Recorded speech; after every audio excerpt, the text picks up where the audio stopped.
ASU 3-0 now after a 38-24 win over the Colorado Buffaloes, a much improved Colorado Buffaloes team. That's Chris Karpman. I'm Jared Cohen, ASUDevils.com, Sports360AZ.com. The story, though, within the story that's taken headlines, though, injuries strike the Sun Devils in a tough way this evening. Yeah, first Laio Mokiola goes down. He's been tremendous the last couple weeks. Todd Graham made him a captain, which was, and then almost like foreshadowing, and then bad news happens for ASU. Looks like a right shoulder injury with him. Todd Graham said he's going to be reevaluated. Possibly he could come back and play, probably a pain tolerance deal, and if he's able to use that arm properly. The biggest significant injury, of course, Taylor Kelly, looked like a right foot injury. He's one of the most positive guys, and when you saw him sitting there on the trainer's table with the towel over his head and everybody coming up to him and saying some words of encouragement to him, that looked like a pretty serious injury. Todd Graham wouldn't say exactly. He's going to be reevaluated, but definitely not good news for ASU. And you talk about positive guys. Todd Graham is the most positive guy there is, and he even seemed pretty down after the game, not really looking anyone in the eye, asking them questions about Taylor Kelly. It can't be a good sign. Yeah, and Mike Norvell was kind of put his arm around Taylor Kelly as they were walking off the field. You can tell that Norvell looked a little bit taken aback by the situation. Mike Brkovic has been here for 4 years. It's time for him to prepare like he's going to be the starter, and he may have to be for a prolonged period of time. So let's talk positives and negatives. We'll start with the negatives. A bunch of different things to go over. Gave up a lot of big plays tonight, especially on the defensive side of the ball.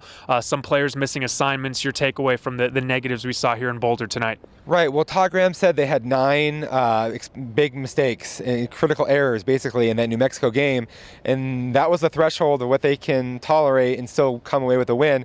They probably were right up around there tonight again. They had some breakdowns in coverage. Lloyd Carrington's, one of their better players in the secondary, but he really struggled in the first half.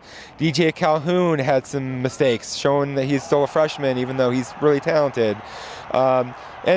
Overall, Jared, it just wasn't a really sharp performance from those guys. There were some missed tackles more so than in previous games. Alignment issues.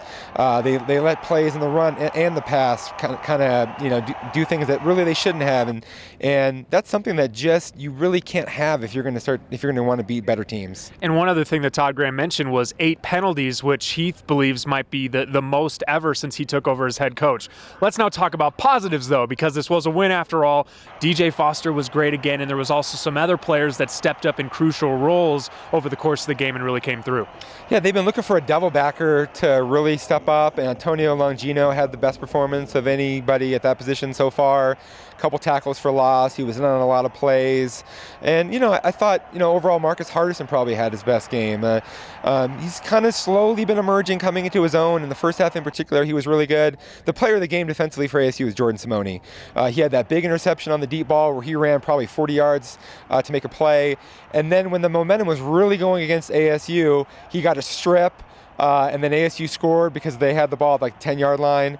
And that kind of gave them that big gap that they needed to hold on and emerge victorious. So they start 1-0 in Pac-12, and now really the real season begins. UCLA in about a week and a half. We'll catch you then. It'll be a Thursday night game and should be a big one. We'll see if both starting quarterbacks will even play in that one. That'll be the storyline over the next few weeks. That's Chris Karpman, ASUDevils.com. I'm Jared Cohen from Boulder, Colorado. Again, ASU winners 38-24 over the Buffaloes.